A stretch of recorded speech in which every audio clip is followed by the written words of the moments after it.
ભરૂચ જિલ્લાના ઝઘડિયા તાલુકાના પાણીઠા પાદરેથી સ્મશાન કબ્રસ્તાનવાળા નદી કિનારે જતા ખેડૂતોના સ્થાનિક રસ્તા પરથી પસાર થતા રેતીના વાહનો કાયમી ધોરણે બંધ કરવા બાબતે ગ્રામજનોએ જિલ્લા વિકાસ અધિકારીને આવેદનપત્ર આપીને રજૂઆત કરી. ભરૂચ જિલ્લાના ઝઘડિયા તાલુકાના પાણીઠા ગામમાં ખેડૂતોના સ્થાનિક ખેતી માર્ગ પરથી રેતી ભરેલા અતિ ભારે વાહનોની અવરજવર બંધ રાખવા બાબતે ગ્રામસભાએ સર્વાનુમતે નિર્ણય યથાવત રાખ્યો છે. આ મામલે ગ્રામજનોએ આપેલા આવેદનપત્રમાં જણાવ્યું હતું કે તેમના ખેતીના માર્ગ પરથી છેલ્લા 4 માસથી ઓવરલોડ અને રોયલ્ટી વગરની ભીની રેતીના વાહનો પસાર થવાના કારણે ખેતીના માર્ગોને ભારે નુકસાન થયું છે. તેમજ ખેડૂતોના પાકને ધૂળ લાગવાથી કરોડો રૂપિયાનું નુકસાન થતું હોવાનું જણાવાયું છે. ગ્રામસભાએ સ્પષ્ટ કર્યું છે કે રસ્તો સંપૂર્ણ બંધ કરાયો નથી અને ખેડૂતોના ખેતી કામ, પાક વહન તથા આવશ્યક સેવાઓ માટે ખુલ્લો રાખવામાં આવ્યો છે.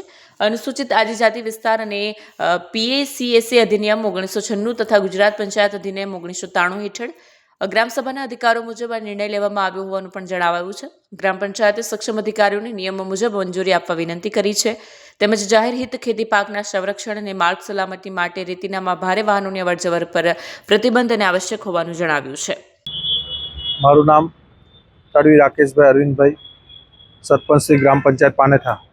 આજરોજ તારીખ 12/1/2026ના રોજ અમો જિલ્લા વિકાસ અધિકારી સાહેબશ્રીની કચેરીએ જિલ્લા વિકાસ અધિકારી સાહેબશ્રીને રૂબરૂ અમને જે નોટિસ પાઠવેલી હતી 57(1) અને 249ની નોટિસ, એના જવાબ રૂપે અમો અહીં આવેલ છે. અને અમને એ પણ જણાવેલ હતું તાલુકા વિકાસ અધિકારી સાહેબ તરફથી કે આ રસ્તો ખોલી દેવામાં આવે. આ સદર રસ્તો અમોએ ગ્રામ પંચાયત પાનેઠાની સામાન્ય સભા તારીખ 11/11/2025 અને 19/12/2025ના સામાન્ય સભાના ઠરાવની અંદર અમે લીધેલ હોય. સદર ઠરાવો ગ્રામસભા તારીખ 24/12/2025ના રોજ અનું ગ્રામસભાએ એને બહાલી પણ આપેલી હોય. અમારો એરિયો અનુસૂચિત 5માં આવતો હોય અને ત્યાં પેશા કાનૂન લાગતો હોય, જ્યાં કોઈપણ બહારી લોકોએ વેપાર ધંધા માટે કે ઉદ્યોગીકરણ કરવા માટે ગ્રામસભાની પૂર્વ મંજૂરીની જરૂરિયાત હોય.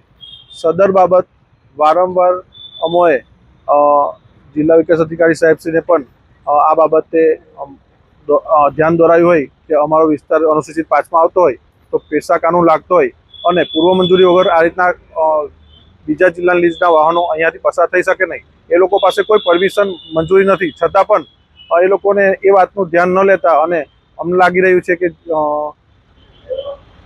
અમારે ગ્રામસભાનું કોઈ મહત્વ કાગળ પર જ ખાલી દેખાઈ રહ્યું છે. આમ ગ્રામસભાનું આ લોકો કોઈ મહત્વ રાખતા ન હોય અમને લાગી રહ્યું છે. તમારે બેરિકેડ લગાવવાની જરૂર કેમ પડી? બેરિકેડ કેમ લગાવી? અમારા ગામમાં પાનેઠા ગામની કોઈ પણ સાદી રેતી કે કોરી લીઝ આવેલ ન હોય. આ જે પણ લીઝના વાહનો છે, રેતી ભરેલા વાહનો છે, એ બરોડા જિલ્લાના અને અન્ય ગામના વાહનો અમારા ગ્રામ પંચાયતના ખેતી વિષયક રસ્તા ગાડાવાટ રસ્તા પરથી પસાર કરતા હોય અને ખેતીને અને ખેતમજૂરોને અવરજવરમાં તકલીફ ઊભી થતી હોય અને ખેતીને ભારે સંખ્યામાં નુકસાન થતું હોય, કરોડો રૂપિયા નુકસાન થતું હોય, જેથી આવેલ ખેડૂતોની અરજીને ધ્યાને લઈને અમારે આ બેરિકેડ મારવાની જરૂરત પડી છે. વિડીયો જર્નાલિસ્ટ વિરેન્દ્ર પાટીલ સાથે સત્યા ટીવી ન્યૂઝ ભરૂચ.